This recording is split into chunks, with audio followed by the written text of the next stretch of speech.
오늘 우리의 마음을 채우는 이야기에 귀 기울여 주시는 모든 분들께 하나님의 깊은 평안이 함께하기를 기도합니다. 잠시 세상의 소음에서 벗어나 영혼의 안식을 주는 말씀의 샘가로 나아가는 이 시간이 되기를 소망합니다. 본격적인 이야기에 앞서 여러분의 구독과 좋아요는 이 은혜로운 메시지가 더 많은 이들에게 흘러가게 하는 귀한 통로가 됩니다.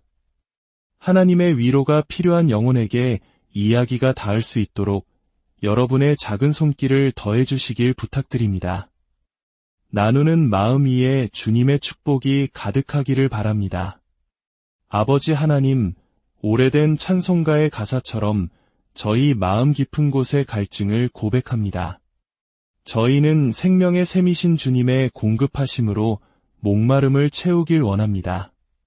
그러나 옛 이스라엘 백성처럼 스스로 만족을 얻으려 헛된 우물을 파고는 그것이 얼마나 빨리 마르고 우리를 공허하게 만드는지 마주할 때가 많았음을 고백합니다.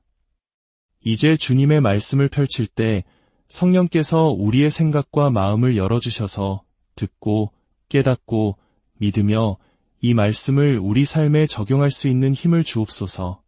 온전히 주님께만 의지하며 예수님의 이름으로 기도합니다. 아멘.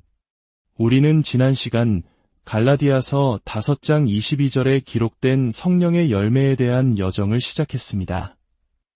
오직 성령의 열매는 사랑과 희락과 화평과 오래 참음과 자비와 양선과 충성과 온유와 절제니 이 같은 것을 금지할 법이 없느니라. 우리는 이 모든 열매가 흘러나오는 근원인 사랑에 대해 먼저 살펴보았습니다.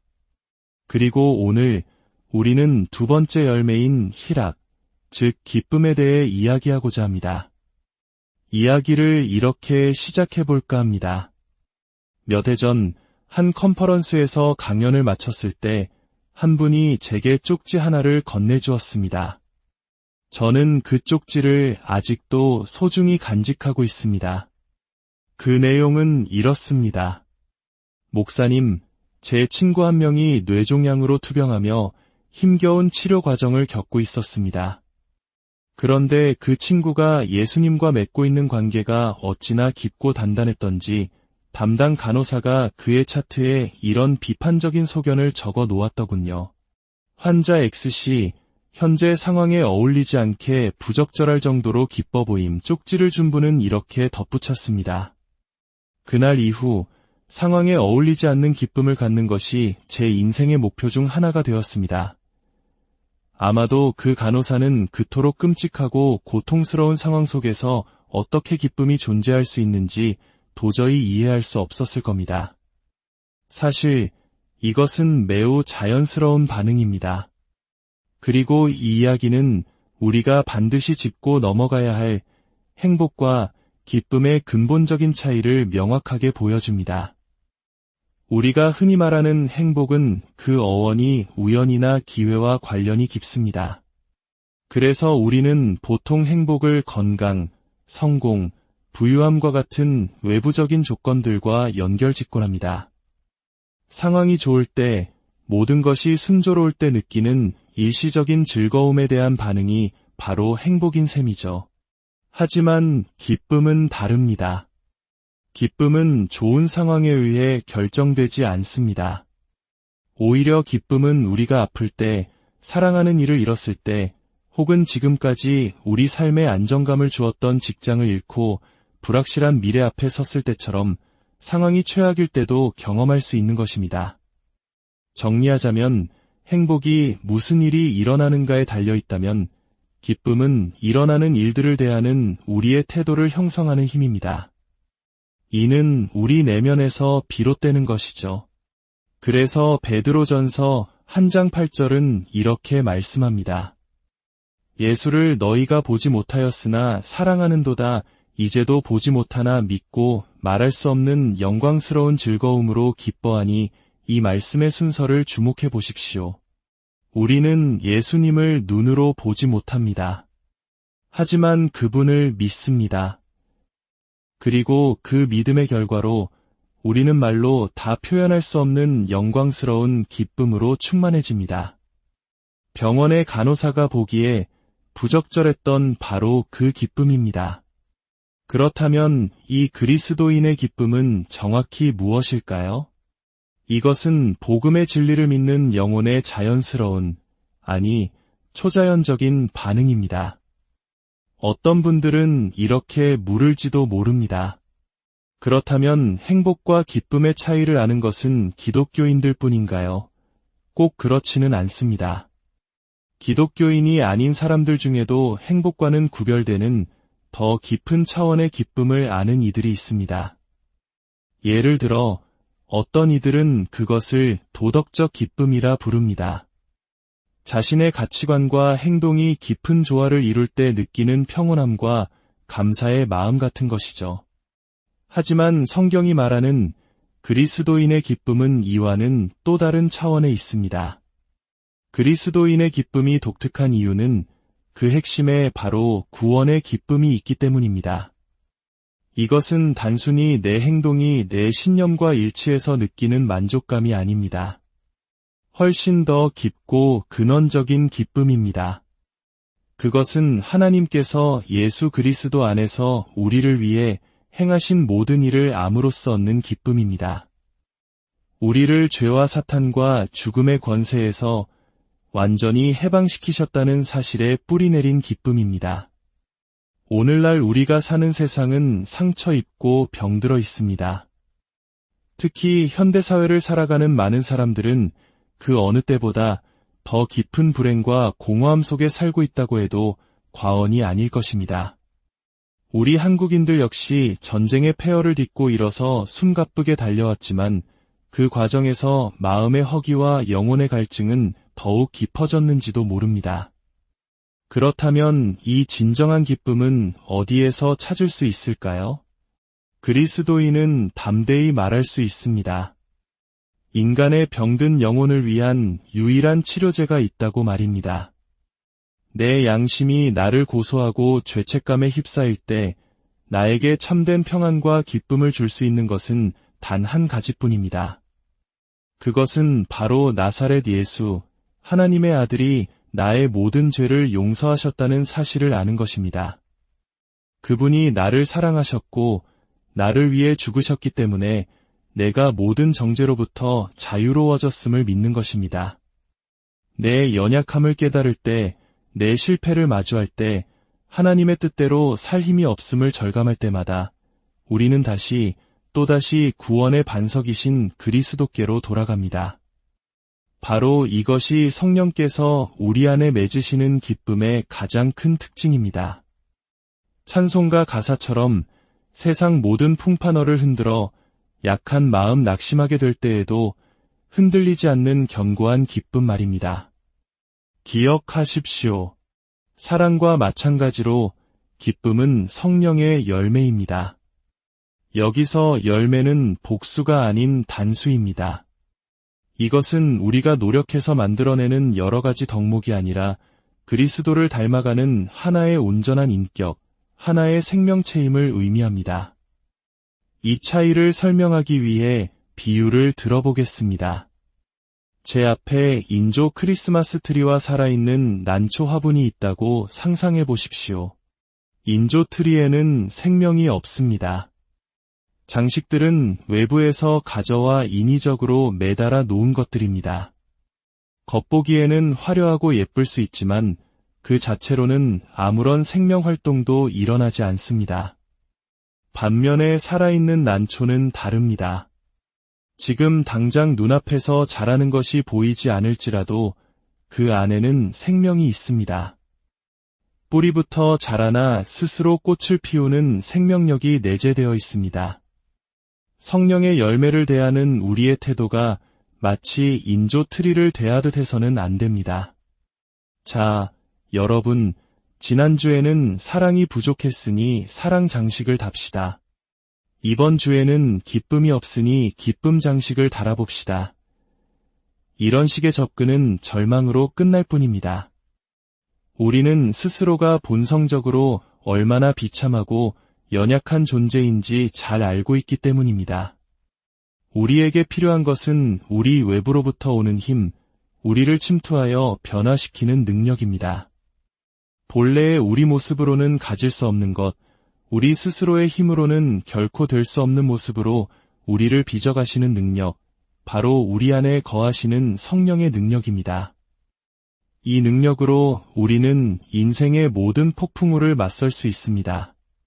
그리스도인의 기쁨은 치과에 가거나 건강검진 결과가 나쁘다고 해서 사라지는 바보처럼 실실 웃는 표정이 아닙니다. 그리스도인의 기쁨은 인생의 고난을 정면으로 마주합니다. 이 자리에 모인 우리 각자의 삶을 들여다본다면 겉으로 보이는 미소와 인사 뒤에 얼마나 다양한 어려움과 두려움, 실패들이 숨겨져 있는지 모릅니다. 하지만 우리는 그 모든 것 가운데서도 이 기쁨의 실체를 증언할 준비가 된 사람들입니다. 이것은 철학이 아니라 삶을 변화시키는 복음의 능력입니다. 17세기 프랑스의 철학자이자 수학자인 파스칼은 이렇게 말했습니다. 인간은 죽음, 비참함, 그리고 무지를 해결할 수 없었기에 행복해지기 위해서 아예 그런 것들에 대해 생각하지 않기로 결정했다. 그렇습니다. 죽음에 대해 생각하지 않으면 죽지 않을 것처럼 내 마음속 깊은 곳에 있는 시기, 질투, 분노와 같은 비참함에 대해 생각하지 않으면 괜찮을 것처럼 스스로를 속이며 살아갑니다. 그저 행복해지고 싶기 때문입니다. 하지만 그리스도인의 기쁨은 이 모든 것을 정면으로 마주하게 합니다. 왜냐하면 그리스도인의 기쁨은 주관적인 감정이 아니라 객관적인 실체에 기초하고 있기 때문입니다. 우리가 스스로의 영적 맥박을 재면서 기쁨의 정도를 측정하려 할 때 우리는 길을 잃기 시작합니다. 그리스도인의 기쁨은 믿음의 사실들, 즉 역사적 사실에 닻을 내리고 있습니다. 베드로가 너희가 느끼기에 라고 말하지 않고 너희가 그를 믿고 기뻐한다고 말한 이유가 바로 여기에 있습니다. 우리가 믿는 핵심 진리가 우리 삶의 모든 요소를 다루는 방식에 영향을 미치는 것입니다. 그렇다면 그 객관적 실체란 무엇일까요? 여기서 우리는 16세기에 작성된 하이델베르크 요리문답의 도움을 받아보려 합니다. 요리문답은 질문과 답변 형식으로 된 신앙 교육서입니다. 첫 번째 질문은 이렇습니다. 살아서나 죽어서나 당신의 유일한 위로는 무엇입니까?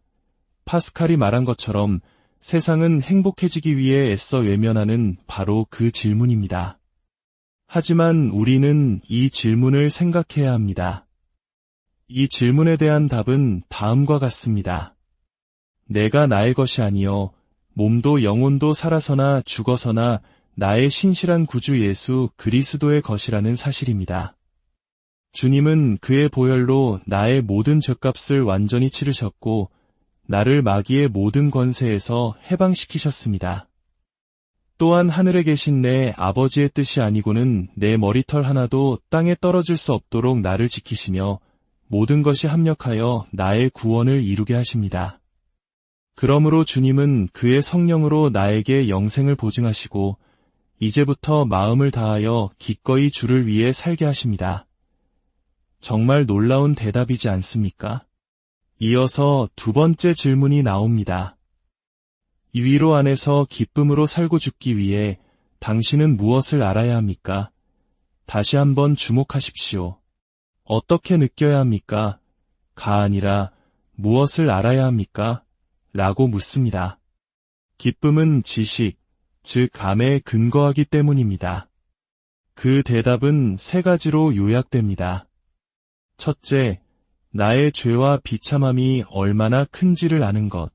둘째, 내가 모든 죄와 비참함에서 어떻게 구원받았는지를 아는 것. 셋째, 그러한 구원을 주신 하나님께 어떻게 감사해야 하는지를 아는 것. 이 세 가지는 죄책감, 은혜, 감사라는 세 단어로 정리할 수 있습니다. 그리고 이 세 가지가 모일 때 비로소 기쁨이 따라옵니다. 첫째, 죄책감입니다. 우리가 자신의 죄와 비참함을 깊이 깨닫지 못하면 하나님의 무한한 은혜와 그에 대한 감사를 경험할 수 없습니다.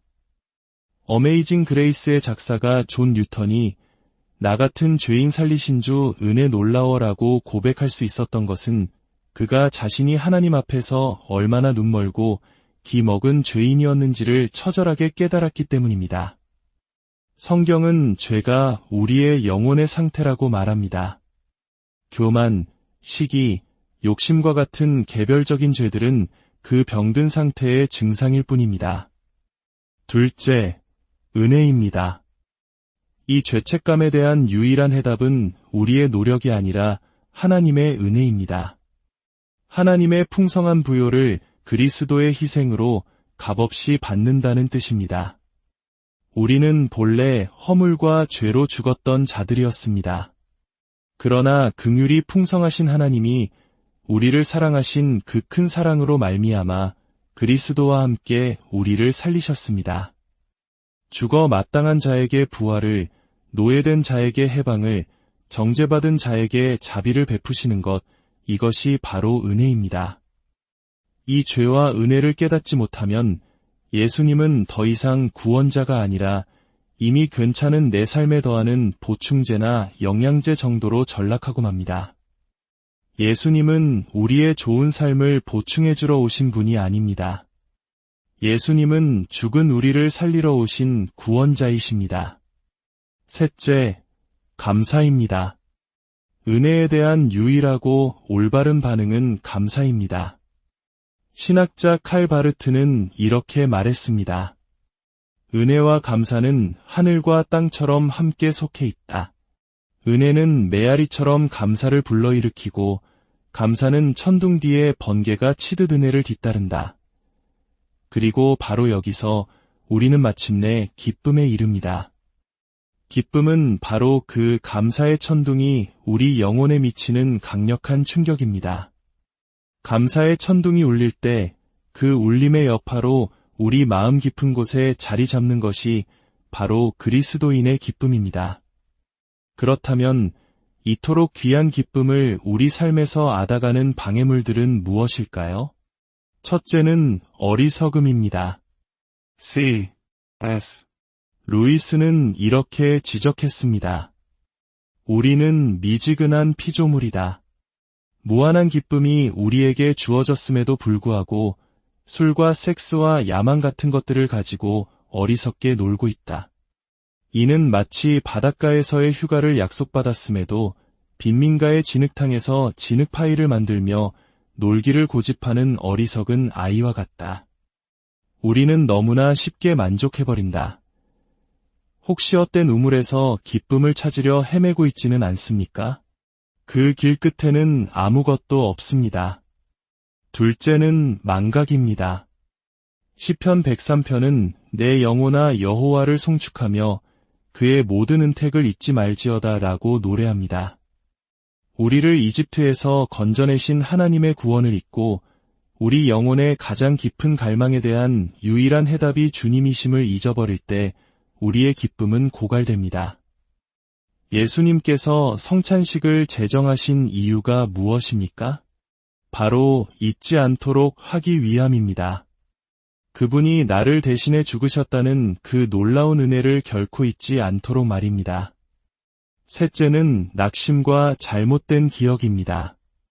우리는 기억해야 할 것은 잊어버리고 잊어야 할 것은 기억함으로써 기쁨을 잃어버립니다. 사탄은 끊임없이 우리를 참소하는 자입니다.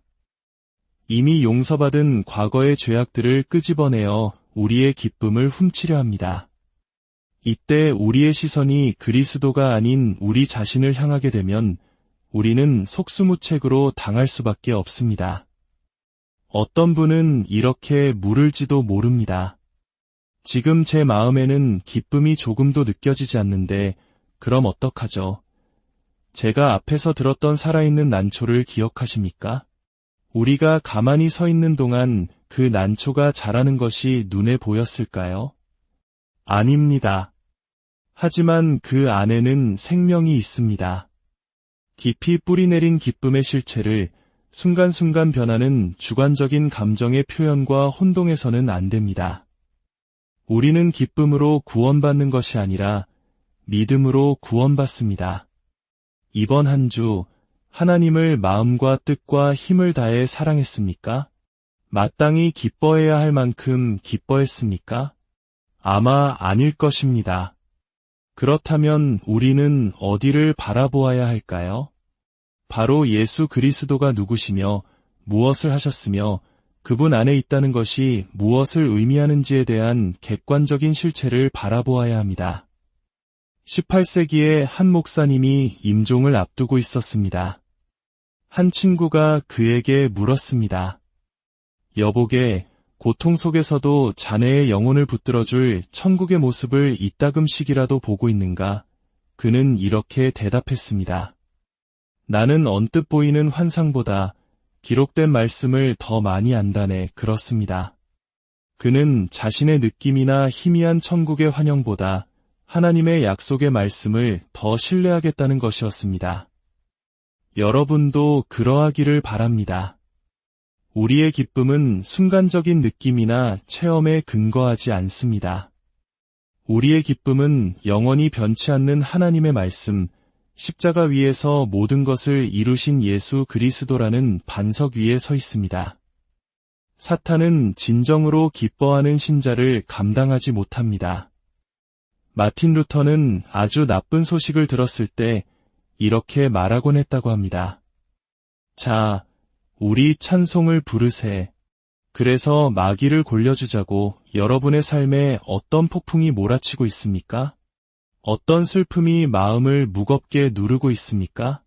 그럴 때일수록 우리의 죄를 대속하신 그리스도를 바라보십시오. 죄책감은 은혜로, 은혜는 감사로, 그리고 감사는 그 누구도 빼앗을 수 없는 깊고 견고한 기쁨으로 이어질 것입니다. 성령께서 여러분 한 분 한 분의 삶에 이 상황에 어울리지 않는 거룩한 기쁨을 풍성하게 맺어